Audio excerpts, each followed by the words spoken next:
just now fighting on mat number 2, the second quarterfinal in the weight category under 100. Guida and Borkowski. The talented Italian in white. Again, another Italian that's doing extremely well, following the steps of his team throughout this weekend. Some great performances from this team, Italy. Great potential for the future.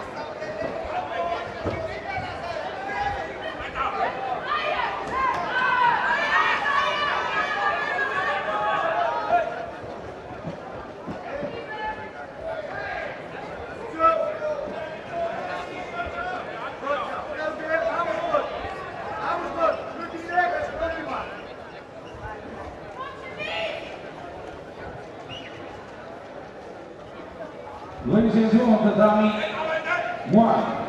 The winner in blue, T-shirt from Russia, qualifies for the semi-final. He wasn't sure how that was going to end up. A lot of pressure. The last 2 names in the semi-final. But nicely stopped action. Oh yes, it was totally crushed, but the power generated behind that. From the Netherlands in white, and in blue, from Czech Republic, Alexander Jurecka. Oh, here. And the crowd erupt again. And coming up shortly on mat number 2 is Krapelik again.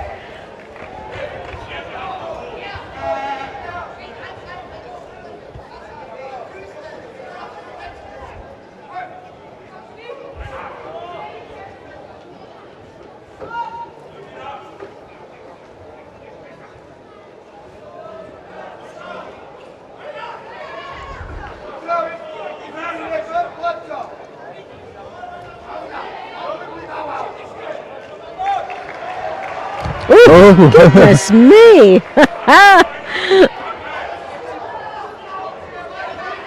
It's like something you'd see in a gym, isn't it?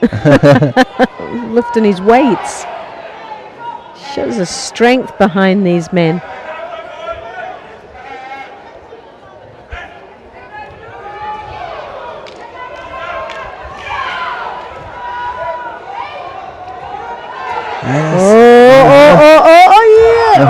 Brute strength as he drags him over his leg at that time, losing the control, but he really wasn't. He was determined to keep it and get something at the end of it. So this German, very, very strong indeed. Still no score on 2, just over 2 minutes to go in this match. A place in the semi-final. Oh, this is over the top. Yes, Wazari scored, putting him in a great position. De Guida.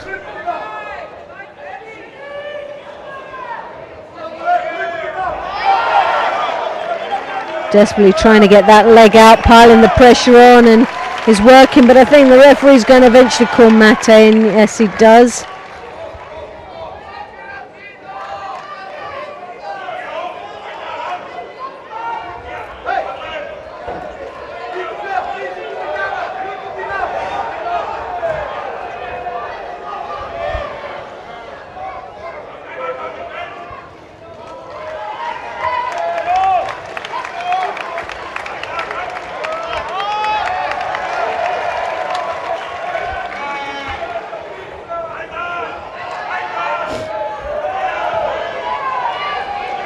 De Guida really just struggling to keep hold of that one, and the German's just going to get more and more determined, and he has fought extremely hard throughout this match, and the Italian has been surviving, and it was just a little bit of obviously great timing, but a little bit of luck as well that he's a Wazari up right now. But as far as the work rate and pressure, that's all been from the German right now.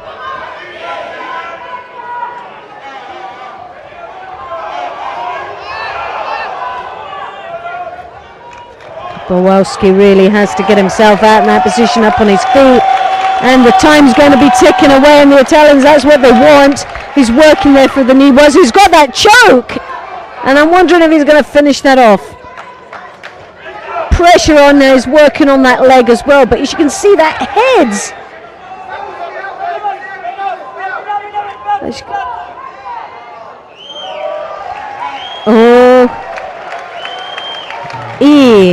Now the referee thought, because there was no movement, he thought that choke was on, and obviously he could see that the German was in a lot of trouble.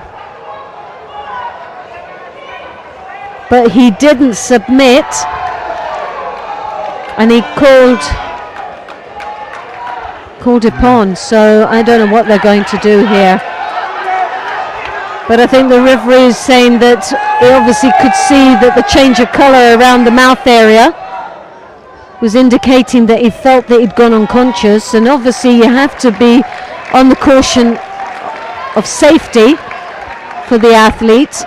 And we could see from here his head was ready to pop off, but it's difficult to distinguish if he has difficult. fall asleep or not. You have to be careful, and have to be careful. The referee has to go towards caution and the welfare of the athlete, but 31 seconds to go. I suppose it wasn't an osakomi, and at the end of the day he wasn't submitting.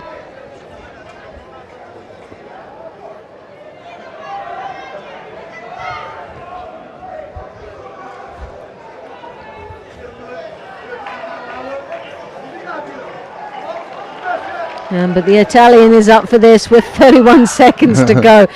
What would be a crime if the German comes out and throws him for 10? Now that would be the crime. So the opponent's taken out. 37 seconds on the clock. Now the Italians are holding their breath, because we have seen some serious upsets over the weekend, rather than the last seconds. And a Shido is going to be awarded to the Italian, holding both sides. And as you see there, holding both sides of the jacket. But so is the German as well, but he does attack with it. There is a difference there.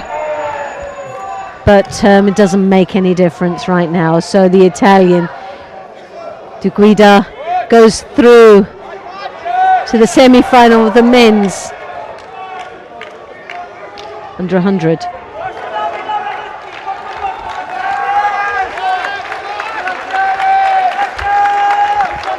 Na paní číslo 2 skončilo čtvrtfinálové utkání v kategorii do 100 kg. Vítězem